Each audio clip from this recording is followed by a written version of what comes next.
I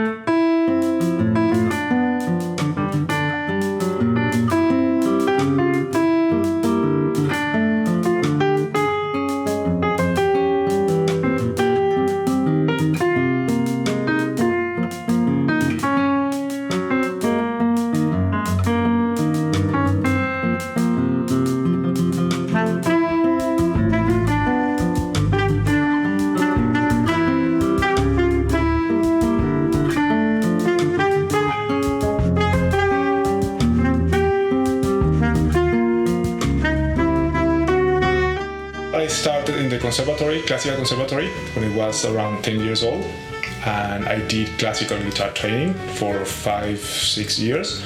I got into metal, rock, all this, and I started playing electric guitar.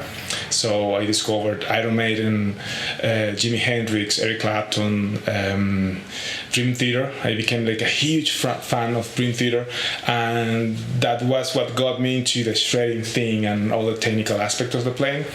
In the meantime, I was doing classical guitar as well, and in a lot of contact with traditional Venezuelan music, traditional Latin American music. And I did audition and prepared for the audition for the music university back home. And I started initially with classical guitar, but soon after they created the jazz career, and I started with the electric guitar, performing jazz. Before I came to Ireland, I must say I won a scholarship.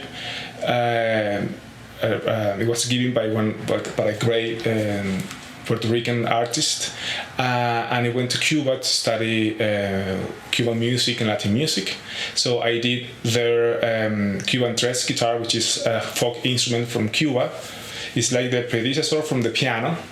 So when you listen to Latin jazz, Latin music, and you hear the tumbao, as they call it, on piano, that used to be played with the tres. So that really got me into Latin music, like from its root.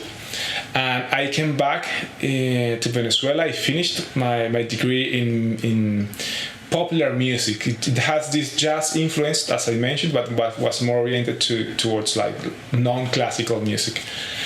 And that back then I decided to leave the country, and I was looking at my options, and a friend of mine who was living here at the time, Leopoldo Sio, you might know him, a great Venezuelan piano player, he talked to me about Ireland, and that's how I ended up here. I did audition in New Park.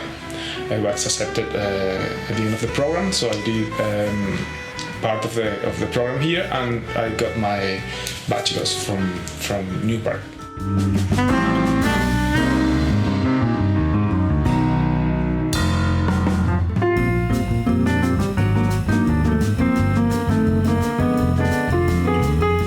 My influences have changed throughout my life, and initially I was so much into classical not classical repertoire, like Latin American repertoire for classical guitar.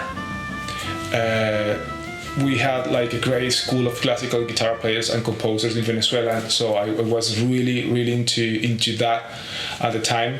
Antonio Lauro, one of the greatest classical composers for guitar from Latin America, and I'd say that was one of the main influences back then.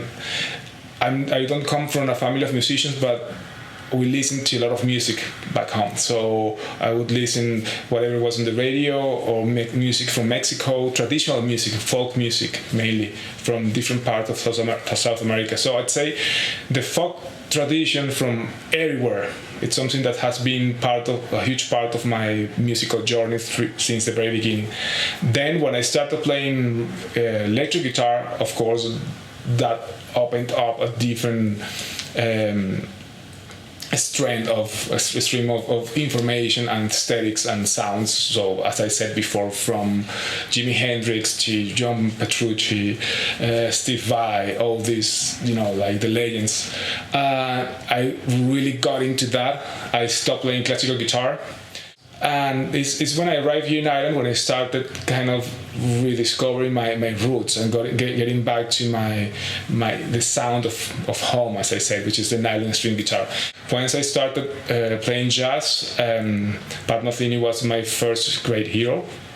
And I had this beautiful opportunity of producing and meeting and spending time with Mike Stern.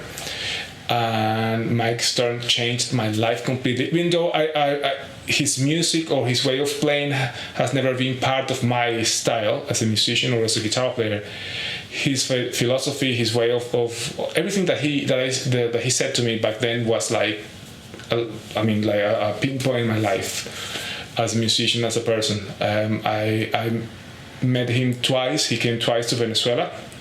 One of those, the first time I co-produced the concert that he did, and as I said, I spent a lot of time with him. He would talk me about Miles Davis, Jaco Pastorius, all the things in the 80s. And I remember before he left, I dropped him in the airport, and he said to me like, "Hey man," because he has this voice, "Hey man, just transcribe, listen and play. Transcribe, listen and play." And later on, I'd say Kurt Rosenwinkel was like, "Whoa, what's this guy doing?" So, and I've been studying chords, style, music, way of composing for many times. So I'd say he's one of my main influences as jazz player. Also, the more I play, the more I tend to go towards the roots: Jim Hall, Weston Montgomery, of course, John Coltrane, Charlie Parker, Bob Powell, all the greats. And parallel to that, to my jazz life, as I call it, also the Latin American music, mainly Brazilian music and music from Cuba, music from the south from South America.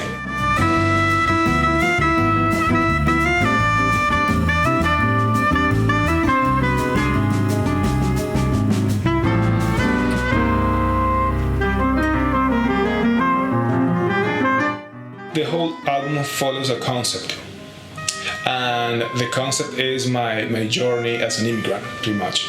So this is my first album as a soloist. Even though I've been playing for many years, when I was back home in Venezuela, I played with some of the greatest artists, like well-known artists, Latin music, playing Venezuela music. And here I play with a lot of singers, as a session musician. And so my solo career was kind of postponed somehow. And with this album, I decided to honor my history as an immigrant. This journey from leaving Venezuela because I had to, was forced to somehow, and reinventing myself in a different country, different language. So each track that is in the album was composed during a different stage of this journey. Actually, there are two songs. One of the songs was the second song that I ever composed in my life. And I did everything on purpose. And the musicians that are involved are part of this whole story. So I have my band, the quintet, but I also wanted to invite people who not only will contribute musically to what the music is about, but also to follow this idea of migration and cultural integration. So, long story short, we have people in the album, we have musicians from Mexico, Luxembourg, Ireland, United States, Venezuela, Lebanon, New York, so UK. So it's like a collaboration, and it's the way that I found to honor not only my story, but the story of many immigrants and many people who has left home in the pursuit of a better life or their dreams. The album is called, the title of the album is Autorretrato en tres colores, which means self-portrait in three colors. And the three colors are these three stages of this journey. Just before, when I was back home, just before leaving, the second color or the second stage is this transition, which can be quite obscure, or you don't know what's going to happen, will I make it or not, and then the last stage, which is like this moment of success, when I finally could say I did it, I made it, I'm happy, I can support my family, I'm living as a musician, I can make music. So that's pretty much what the music is about and the album. I tend to be very visual. when I compose, and I kind of think of motif ideas behind, like a story. I also do film scoring, so probably that contributes somehow to my process. I realized that I need grooves. I need to have a groove, a rhythm, and that's a huge part of my composition. If I don't hear a groove or a rhythm, I feel stuck. I feel playing what I can see on guitar, on piano. So I start usually with an idea of the rhythm and the groove, and for me, melody is king. Someone said that melody is heart, harmony is head, and rhythm is body. I'm full of body and heart. I love melodies and I love rhythms, and what I use, I think of like an orchestrator. That's why we have that amount of instruments and musicians in the album, is because I think of textures, colors. Probably I think more as a producer when I compose rather than as a guitar player or improviser. But that's pretty much my compositional process. The album can be bought on Amazon. I mean, it's on all digital platforms. It's also in Bandcamp. I'd say that's the best place to purchase the album. You can also contact me directly on any of the social medias accounts, and I'd happily send you a copy. It's quite a small tour in Ireland. We start with in Kilkenny in Billy Barnes on the 6th of November. Then we have in Belfast the 28th of November at Scott Jazz Club, and then we have the 6th of December we have Arthur's, and this is like we already did a tour pre-launch. We did like 8 dates, and this is the physical launch, as I said. Like I released the album also in physical. So these 3 dates are pretty much to kind of promote the album and bring the physical album to the audience. And the band, it's gonna be pretty much the same as the recording. The quintet, the main band, which is we have Steve Welsh on saxophone.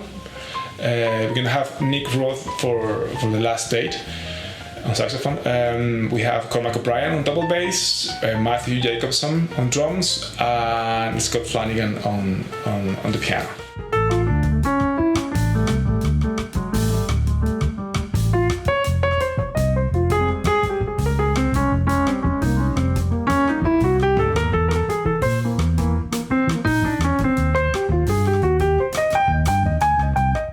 It is obvious how jazz is more accessible nowadays, with pretty much gigs happening almost every day of the week. And I'd say that's thanks to the new generations of musicians who have been actively making things happen and bringing jazz to a wider audience. Obviously, as anything, there are room for improvement not only as a scene but as a country. I'd say if we need more venues, we definitely need spaces where not only jazz musicians but any art form can be performed at a high level, bringing like a high level of experience to audiences. I'd say that we need to promote the idea of musicians making more art, not only making a living as a professional musician, but having like an artistic career. And that's something that I'd say the new generation is really starting to kind of, this is the way. And that's something that I really admire. Probably we could also agree on improving the terms of musicians in the way they are paid or tickets prices. So these little things that we all can contribute with and make the scene even better. But as I said, it's been a huge change in my view, and for the good. There are more things happening, and there are a lot of people to thank that for, I'd say. That's my view on the jazz scene.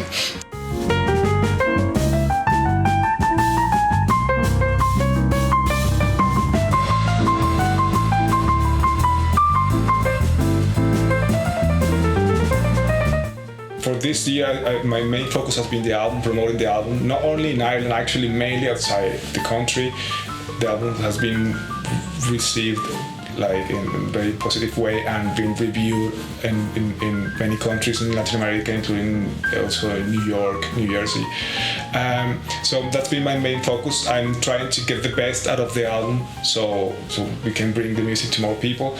And at this stage, my plans are to keep on working on promoting the music. I'm organizing a tour in Europe, playing this music as well, but I'm also starting to pre-produce the music for the next album. I have a lot of music composed, a lot of ideas, arrangements for solo guitar. So I'm kind of organizing my assets and deciding what's the next step's gonna be. But definitely I'll be working on a new material for next year. Admirable. Thank you. Admirable. It's one of those words that it's very. I won't say. I need to change the phrase. Can you pronounce that again? Admirable. Admirable. You and the new generations of artists, musicians who are making things happen. It's very admirable. There you go. I said it. Please leave it.